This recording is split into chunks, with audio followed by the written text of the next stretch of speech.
ஆடி அமாவாசை, ஆடி பௌர்ணமி, ஆடி பூரம், ஆடி கிருத்திகை,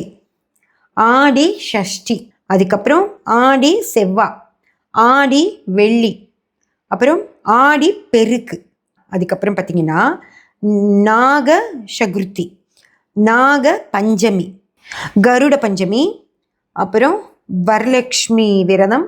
ஆவினி அவிட்டம், ஆடியிலே வந்துருச்சு ஆவினி அவிட்டம், அதுக்கப்புறம் காயத்ரி ஜபம், மகா சங்கடகர சதுர்த்தி, அப்புறம் 16, இதுவே 17, அதுக்கப்புறம் முதல் வெள்ளி ஆடி வெள்ளின்னு சொல்லிட்டேன், 2வது வெள்ளி, 3வது வெள்ளி, 4வது வெள்ளி, 5வது வெள்ளி, 4 நாள், 17 நாள், 21, திரும்பியும் 4 செவ்வாய், அப்போ 21, 25 நாளும் நம்ம